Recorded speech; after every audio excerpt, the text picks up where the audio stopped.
낙심한 자가 비록 전능자를 경외하기를 저버릴지라도 그의 친구로부터 동정을 받느니라. 내 형제들은 개울과 같이 변덕스럽고 그들은 개울의 물살같이 지나가노나 얼음이 녹으면 물이 검어지며 눈이 그 속에 감추어질지라도 따뜻하면 마르고 더우면 그 자리에서 아주 없어지나니 대상들은 그들의 길을 벗어나서 삭막한 들에 들어가 멸망하느니라. 대마의 떼들이 그것을 바라보고 스바의 행인들도 그것을 사모하다가 거기 와서는 바라던 것을 부끄러워하고 낙심하느니라.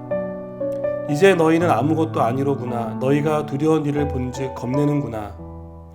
내가 언제 너희에게 무엇을 달라고 말했더냐. 나를 위하여 너희 재물을 선물로 달라고 하더냐. 내가 언제 말하기를 원수의 손에서 나를 구원하라 하더냐. 폭군의 손에서 나를 구원하라 하더냐. 내게 가르쳐서 나의 허물된 것을 깨닫게 하라. 내가 잠잠하리라. 옳은 말이 어찌 그리 고통스러운고 너희의 책망은 무엇을 책망함이냐. 너희가 남의 말을 꾸짖을 생각을 하나 실망한 자의 말은 바람에 날아가느니라. 너희는 고아를 제비 뽑으며 너희 친구를 팔아넘기는구나. 이제 원하건대 너희는 내게로 얼굴을 돌리라. 내가 너희를 대면하여 결코 거짓말하지 아니하리라. 너희는 돌이켜 행악자가 되지 말라. 아직도 나의 의가 건재하니 돌아오라. 내 혀에 어찌 불의한 것이 있으랴. 내 미각이 어찌 속임을 분간하지 못하랴. 아멘. 욥이 고난을 당했다는 소식을 들은 욥의 친구들은 만사를 제쳐두고 욥에게 달려갔습니다. 그들은 욥을 본 순간 아무 말도 할 수 없어서 몇 날 며칠을 그 자리에 서 있었습니다. 그러나 욥의 친구들이 한 가지 공통적인 생각을 가지고 있었는데요. 그것은 욥에게 임한 재앙이 죄의 결과에 따른 형벌이라는 생각이었습니다.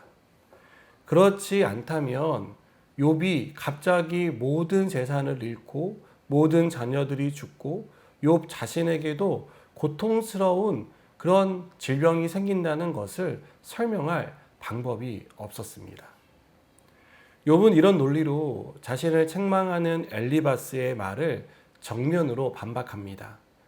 욥은 엘리바스의 말이 맞지 않기 때문에 그의 말을 받아들일 수 없다는 완고한 입장을 취하고 있습니다. 사람들은 다른 사람에게 임한 재앙에 대해서 쉽게 판단하는 경향이 있습니다. 엘리바스처럼 재앙의 이유를 죄의 결과, 즉 인과응보라고 쉽게 판단해 버립니다. 그래서 재앙을 당한 사람에게 위로와 동정을 보내기보다는 그의 잘못을 지적하는 실수를 범하게 됩니다. 욥은 14절에서 낙심한 자가 비록 전능자를 경외하기를 저버릴지라도 그의 친구로부터 동정을 받는다라고 말합니다. 새번역 성경을 보니까 내가 전능하신 분을 경외하든 말든 내가 이러한 절망 속에서 허덕일 때야말로 친구가 필요한데 라고 번역하고 있습니다. 쉽게 말하면 욥은 자신이 어떠한 이유 때문에 이런 일을 당했다 할지라도 친구들에게 기대하는 것은 동정과 위로라는 뜻입니다. 욥은 변론이 아니라 위로를 기대했다는 것을 알 수 있습니다. 욥은 다른 사람들은 몰라도 자신을 가장 잘 아는 친구들만이라도 자신에게 위로와 동정을 보내주기를 누구보다 기대했을 것입니다. 그러나 욥에게 돌아온 것은 그런 위로와 동정이 아니라 욥의 재앙의 원인을 캐려고 하는 날카로운 변론이었습니다. 우리는 상대가 아파해도 정확하게 말해줄 필요가 있다라고 생각합니다. 어설픈 위로보다는 현실을 직시할 수 있도록 따끔하게 충고를 해 주어야 한다라고 생각하기 때문입니다.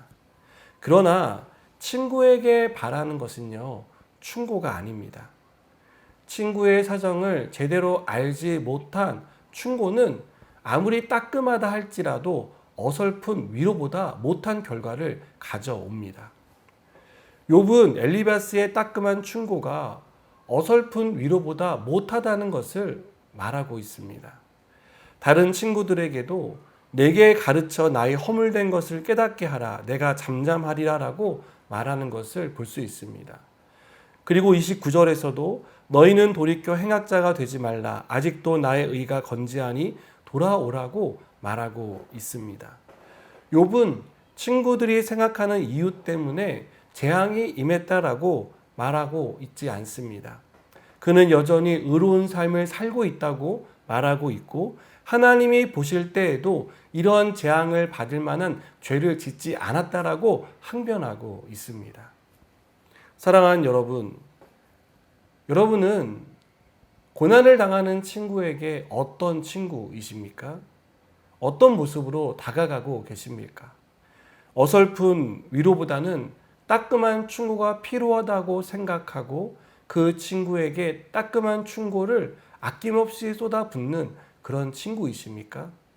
아니면 그 친구가 비록 잘못을 해서 그러한 결과들이 나타났다 하더라도 그 친구를 위로하고 동정해주는 그런 친구이십니까? 재앙을 당한 친구에게 필요한 것은 현실을 직시할 수 있는 따끔한 충고보다는 위로와 격려입니다. 위로와 격려가 아픔을 보듬어 주고 하나님에게 나아갈 수 있는 길을 만들어 줍니다. 여러분, 위로보다 좋은 충고가 없다는 것을 우리는 기억해야 합니다.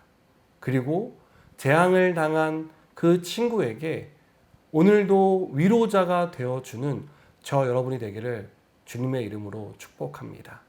기도하시겠습니다. 하나님, 우리는 재앙당한 사람을 쉽게 판단하는 경향이 있습니다. 그러나 그에게 필요한 것이 무엇인지를 생각하게 하시고 하나님, 우리가 하나님께서 주시는 위로와 평안을 그에게 그대로 실천할 수 있도록 은혜 베풀어 주시옵소서. 예수님의 이름으로 기도드립니다. 아멘.